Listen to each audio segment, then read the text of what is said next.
BPF দলৰ মুৰব্বী হাগ্ৰামা মহিলাৰী ডাঙৰীয়া আৰু BPF দললৈ অভিনন্দন জনাইছোঁ আৰু বড়োলেণ্ডবাসী ৰাইজকো অভিনন্দন জনাইছোঁ যে এটা সিঙ্গল লাৰ্জেষ্ট পাৰ্টি চৰকাৰ হ'বলৈ গৈ আছে আৰু আশা ৰাখিছোঁ আগন্তুক হ'ব লগা চৰকাৰে বড়োলেণ্ডবাসী ৰাইজৰ কাৰণে বহুতখিনি কাম কৰিব পাৰিব।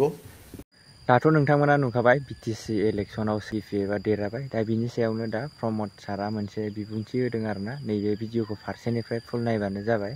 सिगां प्रमद सारमोना मा मावबोखो बिनिफ्राय दा हाग्रामायाथ' देरहाबाय दाथ' हाग्रामा सारासो सरकार जासिगोन नालाय बिनिखायनो मोनसे बिबुंथि होदों आरोना प्रमद बर' सारा। बिदिबा नैबे भिडिअखौ फार्स्टआवनो नायनानै लाग्रो। মই BPF দলৰ মুৰব্বী হাগ্ৰামা মহিলাৰী ডাঙৰীয়া আৰু BPF দললৈ অভিনন্দন জনাইছোঁ আৰু বড়োলেণ্ডবাসী ৰাইজকো অভিনন্দন জনাইছোঁ যে এটা সিঙ্গল লাৰ্জেষ্ট পাৰ্টি চৰকাৰ হ'বলৈ গৈ আছে আৰু আশা ৰাখিছোঁ আগন্তুক হ'ব লগা চৰকাৰে বড়োলেণ্ডবাসী ৰাইজৰ কাৰণে বহুতখিনি কাম কৰিব পাৰিব।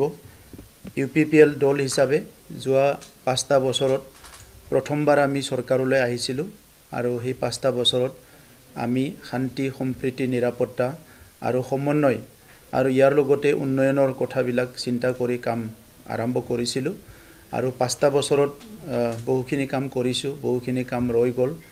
যিয়ে নহওক বড়োলেণ্ডবাসী ৰাইজৰ ভোটাৰসকলৰ যিটো এটা মেণ্ডেট সেইটো আমি UPPL দলে স্বীকাৰ কৰিছোঁ আৰু ধন্যবাদ জনাইছোঁ যিসকলে আমাক ভোট দি জয়যুক্ত কৰালে আৰু মই UPPL দলৰ সভাপতি হৈ আমাৰ দলৰ প্ৰত্যেকটো কাৰ্যকৰ্তা কৰ্মকৰ্তালৈ ধন্যবাদ জনাইছোঁ। তেখেতসকলে খুব শৃংখলা পদ্ধতিৰে খুব ডিসিপ্লিনৰ মাজেৰে যোৱা নিৰ্বাচনত নিৰ্বাচনী প্ৰচাৰ চলাইছে। আমাৰ 40 জন প্ৰাৰ্থী খুব সুন্দৰকৈ নিৰ্বাচনী প্ৰচাৰত অংশগ্ৰহণ কৰিছে। বড়োলেণ্ডবাসী ৰাইজৰ হয়তো বহুত মনৰ কথা যোৱা সময়ত আমি বুজিব পৰা নাই বা ক'বাত নহয় ক'বাত কিবা এটা ৰৈ গৈছে যাৰ কাৰণে আজি আমাৰ ফালে যিটো মেণ্ডেট আশা কৰা ধৰণে নহ'ল কিন্তু যিটো আহিছে সেইটো আমি একচেপ্ট কৰিছোঁ আৰু UPPL দলে যেহেতু বড়োলেণ্ডৰ 35 লাখ জনসাধাৰণৰ কাৰণে জন্ম পোৱা দল অনাগত দিনত আমাৰ কথাবিলাক আমি সংশোধনী কৰি আমাৰ যি লক্ষ্য আৰু উদ্দেশ্য আছে সেইটো আগত ৰাখি আমি কাম কৰি যাম আৰু আগন্তুক হ'বলগীয়া যিটো চৰকাৰ নতুন চৰকাৰ বড়োলেণ্ডবাসী ৰাইজৰ স্বাৰ্থত যেতিয়াই কিবা এটা তেনেকা ইস্যু আহে বা বিষয় আহে এই চৰকাৰখনক আমি সমৰ্থন কৰি যাম আৰু বিশেষভাৱে 2020 চনত আমাৰ বড়োলেণ্ড শান্তি চুক্তি হ'ল এই চুক্তিখন ৰূপায়ণ কৰাৰ ক্ষেত্ৰত আমি নতুন গভৰ্ণমেণ্টক আহ্বান কৰিম আৰু তেখেতসকলক আমি সদায়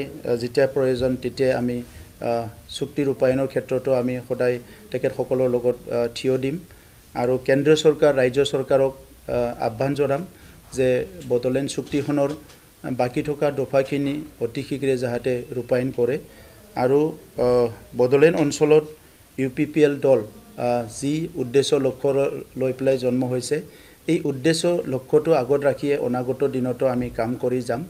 আমাৰ নেতা কৰ্মীবিলাকে কাম কৰি যাব, আমাৰ MLA MP সকলো কাম কৰি যাব আৰু অনাগত দিনত যিটো আমাৰ এজেণ্ডা আছে এই এজেণ্ডাবিলাকক আমি অধিক গুৰুত্ব দি পেলাই কাম আৰম্ভ কৰিম আৰু বড়োলেণ্ড ৰাইজৰ লগত সদায় দুখে সুখে আমি থাকিম। এই কথাটোকে আজি আপোনালোকৰ জৰিয়তে UPPL দলৰ আজি এই আমাৰ সংবাদ মেলত আপোনালোকক জনাইছোঁ।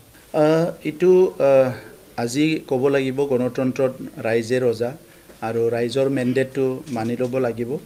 UPPL দল হিচাপে 2015 চনত জন্মগ্ৰহণ কৰিছে আৰু তেতিয়াৰ পৰা আমি যিমান পাৰোঁ চেষ্টা কৰিছোঁ ৰাইজৰ লগত থাকিবলৈ দুখে সুখে আমাৰ ৰাইজৰ কাম কৰিবলৈ সকলো শ্ৰেণীৰ ৰাইজৰ কাম কৰিবলৈ আমি প্ৰয়াস কৰি আহিছোঁ আৰু যোৱা 5টা বছৰত আমি বহুত সহযোগো পাইছোঁ বড়োলেণ্ড অঞ্চলত শান্তি সম্প্ৰীতি ভাল এটা পৰিৱেশত কাম কৰিবলৈ কিন্তু নিৰ্বাচনত ক'বাত নহয় ক'বাত হয়তো আমাৰ মাজত এটা আণ্ডাৰষ্টেণ্ডিঙৰ অভাৱ হৈছে হয়তো আমি ৰাইজৰ কথাটো বুজি পোৱা নাই বা ৰাইজে আমাৰ কথাটো বুজি পোৱা নাই ক'বাত নহয় ক'বাত গেপ হৈছে আৰু এইটো কি হৈছে আমি চাম আৰু অনাগত দিনত কাৰেকশ্যন কৰি আৰু অধিক এটা মনোযোগ দি পেলাই ৰাইজক সেৱা কৰিবলৈ আমি আগবাঢ়ি যাম। তেনেকুৱা কিবা বিষয় থাকিব পাৰে, কিন্তু আমি চেষ্টা কৰিছিলোঁ যে 2020 চনত যেতিয়া চৰকাৰত আহিছোঁ, প্ৰথম প্ৰায়ৰিটিত আমি লৈছিলোঁ যে বড়োলেণ্ডত শান্তি স্থাপন কৰিব লাগে আৰু শান্তিটো আমি প্ৰায়ৰিটিত লৈ